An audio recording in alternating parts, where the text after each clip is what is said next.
क्यों खामखा शिव को बदनाम करते हो कि शिव से ये नहीं मिला, वो नहीं मिला। शिव तो खुली तिजोरी है, यूं कहिए आपको लूटना नहीं आया बस। रुद्र संहिता कुमारखंड प्रथम अध्याय। शिव पार्वती विहार। श्री नारद जी बोले, हे ब्राह्मण, अब आप यह सुनाइए कि शंकर जी व पार्वती जी का पुत्र कैसे हुआ। सूत जी कहते हैं कि जब नारद जी ने ऐसा पूछा तब ब्रह्मा जी प्रसन्न हो शिव जी का स्मरण करते हुए बोले, हे नारद, जब पार्वती के साथ विवाह कर शिव जी कैलाश पर आए तो वहां उनकी अत्यंत शोभा हुई और उन्होंने देवताओं का कार्य पूर्ण करने का विचार किया। भगवान शंकर गणों ने प्रसन्न होकर अनेकों उत्सव मनाए और देवता प्रसन्न हो अपने लोक को चले गए।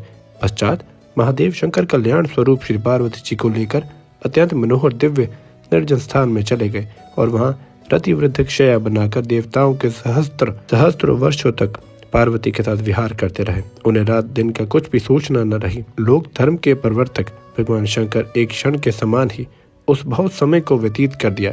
यह देख समस्त इंद्रादि देवताओं ने समेरु पर्वत पर एक गोष्ठी की और यह विचार किया कि योगेश्वर शंकर ने अब तक कोई पुत्र क्यों नहीं किया, अब वे किस लिए विलंब कर रहे हैं। तब सभी देवता एकत्रित होकर विष्णु जी के पास गए, अपना अभीष्ट कहा और यह भी निवेदन किया कि हजारों वर्षों से भगवान रस क्रीड़ा में रत हैं और उससे व्यर्थ नहीं होते हैं। तब विष्णु जी ने मुझसे कहा कि इसकी कुछ भी चिंता न कीजिए, सर्वथा कल्याण होगा। शिव जी का संभोग कौन भंग कर सकता है। 1000 वर्ष पूर्ण होते ही वह स्वयं अपनी इच्छा से ही व्यर्थ हो जाएंगे। जो मनुष्य स्त्री पुरुष का वियोग करता है उसे जन्म जन्म में स्त्री पुरुष का वियोग सहना पड़ता है। अतएव इसका यह उपाय है कि 1000 वर्ष बीतने पर तुम लोग शिव जी के पास जाकर वहां ऐसा कोई उपाय करो जिससे उनका वीर्य पृथ्वी पर आ पड़े। उसे वीर्य से उनके स्कंद नामक पुत्र का जन्म होगा। परंतु इस समय तुम सभी देवता अपने अपने स्थान पर चले जाओ और शिव जी को पार्वती जी के साथ विहार करने दो। विष्णु जी ने सब देवताओं से ऐसा कहकर अपने अंतपुर में चले गए। देवता भी अपने धाम को चले गए। फिर तो उन शक्ति और शक्तिमान के विहार से भाराक्रांत हो पृथ्वी कांप उठी। तीनों लोक में भय व्याप्त हो गया। तब मुझे साथ ले सब देवता विष्णु जी के पास फिर पहुंचे। स्थावर जंगम की व्याकुलता निवेदन की। विष्णु जी ने कहा, अच्छा आओ सब देवता मेरे साथ शिव जी के पास चलो। हम लोग कैलाश पर्वत पर पहुंचे, परंतु शिव जी तो वहां थे ही नहीं, केवल उनके गण वहां विद्यमान थे। विष्णु जी ने नम्रता पूर्वक उन गणों से शिव जी का पता पूछा। गणों ने बतलाया कि लीला धाम भगवान शंकर हमें यहाँ नियुक्त कर पार्वती जी के मंदिर में गए हैं, परंतु ज्ञात नहीं कि वे वहाँ क्या कर रहे हैं। तब हम लोग शिव जी के द्वार पर गए। विष्णु जी ने लोक प्रभु शंकर की बड़ी स्तुति की। तारकासुर से दुखी सभी देवता भगवान शंकर की स्तुति करने। जो ज्ञान पाकर आप में अहंकार या अभिमान आ जाए, समझ लेना वो ज्ञान अभी पूर्ण नहीं। जिस ज्ञान में लोकहित या सर्वहित छिपा हो वही ज्ञान की पूर्णता है, वही सत्य और वही शिव रूप है। दूसरा अध्याय भाग पहला। स्वामी कार्तिकेय का जन्म। ब्रह्मा जी बोले, यद्यपि शिव जी सर्व प्राकृत योग ज्ञान में प्रवीण और व्यक्त काम है, तथापि पार्वती जी के भय से उन्हें संभोग त्यागते न बना। वे द्वार पर आए, मुझ सहित विष्णु को देखकर बहुत ही हर्षित हुए। देवताओं ने उनकी स्तुति आरंभ की। तारकादि महादैत्यों का विनाश करने का निवेदन किया। तब उन देवताओं का वचन सुनकर भगवान शंकर दुखित हो कुछ विचार करते हुए बोले, हे देवताओं, होनी को कोई मिटा नहीं सकता, फिर से सकलित हुए मेरे वीर को कौन ग्रहण कर सकता है। ऐसा कहकर उन्हें उस पृथ्वी पर गिरा दिया। उसे देख देवताओं ने अग्नि को प्रेरणा दी कि तुम इस कपोत बनकर ग्रहण करो। कपोत रूपिणी अग्नि ने समस्त वीर्य भक्षण कर लिया। उस समय वहां पार्वती जी आ गई। क्योंकि शिवजी को द्वार से उनके पास जाने में विलंब हो गया था, वहां पहुंचकर उन्हें सब वृतांत देखा तो उन्हें क्रोध आ गया। उन्होंने हरि आदि देवताओं से कहा, तुम बड़े स्वार्थी और दुष्ट हो। अपने स्वार्थ के लिए परम प्रभु शिव जी की आराधना कर तुमने मेरे विहार को भंग किया, जिससे मैं बांधे हो गई। मुझसे विरोध कर कोई देवता सुख नहीं पा सकता। मेरे विरोधी सब देवता दुख पाएंगे। देवताओं से ऐसा कहकर पार्वती जी ने अग्नि से कहा, क्यों रे, तूने शिव जी का वीर्य भक्षण कर लिया, अतएव आज से तू सर्वभक्षी हो जा और इसके लिए सर्वदा ही पीड़ित रहे। तो शिव जी के तत्व को ना जाने और सर्वदा देवताओं का ही कार्य साधक रहे। अग्नि को भी इस प्रकार शाप दे पार्वती जी महारुष्ट होकर अपने स्थान को चली गई।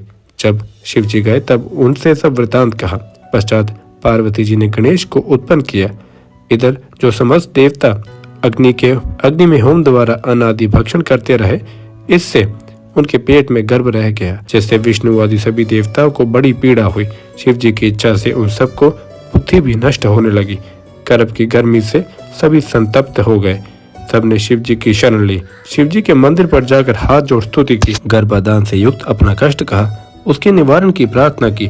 तब देवताओं की उस स्तुति को सुनकर भगवान शीघ्र ही द्वार पर आए।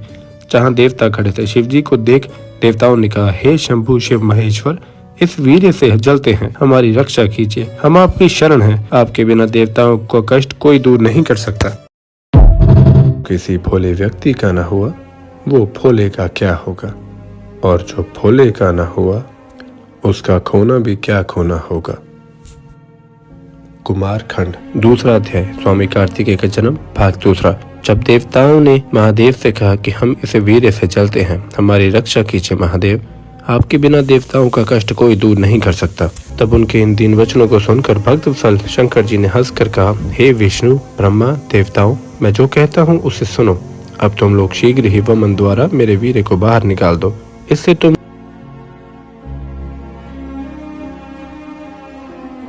विष्णु आदि देवताओं का दुख दूर हो गया। इन अग्नि का हृदय जलता ही रहा। तब उसने भी देवादि देव शंकर जी की बड़ी स्तुति की और कहा कि मैं बड़ा मूर्ख हूँ, मेरा अपराध क्षमा कर मेरे ताप को हरण कीजिए।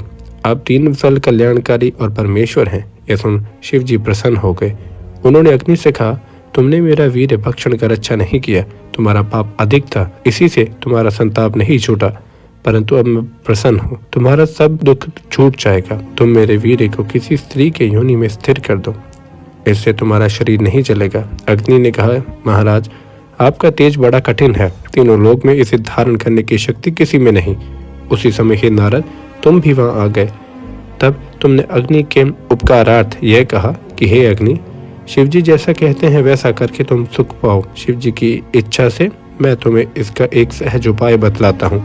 माघ के महीने में जो स्त्री प्रयाग में स्नान करने आवे, उसके देह में तुम इस महत वीर्य को स्थापित कर देना। ब्रह्मा जी कहते हैं, उसी समय वहाँ सप्त ऋषियों की भी स्त्रियां आ गई। माघ का महीना था, वे बड़े तड़के ही स्नान के लिए आई थी। उनमें 6 स्त्रियां शीत से अधिक आर्द्र होकर अग्नि की ज्वाला में समीप गई। अग्नि तापने लगी, फिर तो उसी क्षण उनके रोमों द्वारा शिव जी के वीर्य कण उनके शरीर में प्रवेश कर गए। अग्नि दाह रहित हो गया। वह अंतर्ध्यान हो शिव जी को स्मरण करते हुए अपने स्थान पर आया। 6 स्त्रियां गर्भवती हो अग्नि से दुखी हो गई। उनके पतियों ने उन्हें त्याग दिया। उन 6 को अपना व्यभिचार पर दुख हुआ। वे हिमालय पर जाकर तप करने लगी। वहां उन्होंने उस गर्भ को त्याग कर शांति लाभ की। परंतु जब वह पार्वती जी भी उस गर्भ को सहन न कर सकी तो गंगा जी में गिरा दिया। गंगा जी भी सहन न कर सकी तो उन्होंने अपनी तरंगों में उस वीर्य को सरकंडे के वन में त्याग दिया। वहां पर एक तेजस्वी बालक हो गया। मार्गशीर्ष शुक्ल पष्ठी के दिन शिव के उस पुत्र का पृथ्वी पर प्रादुर्भाव हुआ। उसके जन्म होते ही हिमाचल पर स्थित शिव पार्वती को बड़े ही आनंद की अनुभूति हुई। तीनों लोकों में सुखदायक मंगल हो गया। दुष्टों को और विशेषकर दैत्यों को बड़े ही विघ्न दिखाई पड़े। आकाश में धुंधियां बजने लगी और सरकंडे के वन में उस बालक पर फूलों की वर्षा हुई। विष्णु आदि सभी देवता आनंदित हो गए। ऐसा नाम जो नाम लेते ही मन में सकारात्मक ऊर्जा भर जाए। शिव नाम लेते ही मन में करोड़ों सूर्य के समान प्रकाश हो जाए। शिव नाम करोड़ों चंद्रमा के समान आपके मन को शीतल कर दे। बहुत बहुत शुभकामनाएं नए साल की। ये साल आप सबके लिए शुभमय हो। तीसरा अध्याय, स्वामी कार्तिकेय का चरित्र। नारद जी बोले, हे सृष्टि के कर्ता, इसके पश्चात वहाँ क्या हुआ, कृपा करके मुझसे कहिए। ब्रह्मा जी बोले, हे तात, फिर तो उसी समय विश्वामित्र का वहाँ आगमन हुआ कि जहाँ वह बालक उत्पन्न हुआ था। उसे देखकर ऋषि प्रसन्न हो नमस्कार करने लगे तथा उसके प्रताप को जानकर उन्होंने बड़ी स्तुति की। तब उस अत्यंत उत्सवदायक बालक ने विश्वामित्र से कहा कि हे महाज्ञानी, तुम शिव की इच्छा से ही यहाँ सहसा आ गए हो, अतः तुम स्विधि मेरा संस्कार करो। अब आज से आप मेरे पुरोहित हो गए हो और इसमें संदेह नहीं कि अब आप सभी के पूज्य हो जाएंगे। तब विस्मित होकर विश्वामित्र जी ने उस बालक से कहा कि हे तात, मैं ब्राह्मण नहीं किंतु गादी क्षत्रिय का पुत्र हूँ। मैं ब्राह्मणों को सेवक हूँ और लोग मुझे विश्वामित्र कहते हैं, परंतु तुम कौन हो यह तो कहो। इस पर वह बालक कहने लगा, हे विश्वामित्र, अब तुम मेरे वरदान से ब्रह्म ऋषि हो गए। निस्संदेह अब विशिष्ट आदि ब्रह्म ऋषि तुम्हारे प्रशंसक होंगे। मैं आज्ञा देता हूँ कि तुम मेरा संस्कार करो और ये गुप्त रहस्य किसी पर प्रकट न करना। फिर तो विश्वामित्र जी ने उस बालक का जात संस्कार किया और उस बालक ने भी प्रसन्न होकर उन्होंने सच्चा ज्ञान प्रदान किया। हे तात, यह तो मैंने उस बालक की एक लीला कही, अब उसकी दूसरी लीला सुनो। उसी समय जो श्वेत नामक एक दूसरे महर्षि ने उस दिव्य और परम बालक को आकर देखा तो उसे आलिंगन और चुंबन कर उन्होंने शक्ति और शस्त्र अर्पण किए। उस शक्ति को लेकर वह क्रौंच पर्वत पर चढ़ गया और उसके शिखर ढाने लगा। यह देख 10 वीर राक्षस उसको मारने आए, परंतु कुमार ने सबको अपने प्रहार से नष्ट कर दिया। त्रिलोक कांप उठा। यह देख देवताओं सहित शंकर जी वहां आए और इंद्र ने उसके दक्षिण पार्श्व में वज्र का प्रहार कर दिया, जिससे विशाख नामक एक महाबली दूसरा मनुष्य उत्पन्न हो गया। इंद्र ने फिर उसके स्वामी कार्तिकेय के वाम पार्श्व में प्रहार किया, इससे विशाख नामक दूसरा पुरुष पैदा हो गया। फिर इंद्र ने उसके हृदय में मारा तो निगम नामक एक महाबली पुरुष प्रकट हो गया। ये चारों स्कंद हुए जो बड़े ही वीर थे। अब ये चारों महाबली इंद्र को मारने दौड़े। इंद्र भयभीत हो उनकी शरण आए। वह बालक स्वर्ग पहुंचा। वहां एक सरोवर में स्नान करती हुई कृतिका नामक 6 स्त्रियां उसे पकड़ने दौड़ी। उनमें भारी विवाद हुआ। कुमार ने 6 मुख कर एक एक मुख से सबका स्तनपान किया। वे प्रसन्न हो कुमार को अपने लोक में ले गई। बड़े प्रेम से अपना दूध पिलाकर पालन किया। त्रिलोक में दुर्लभ वस्त्रों को पहनाया, उत्तम आभूषण दिया।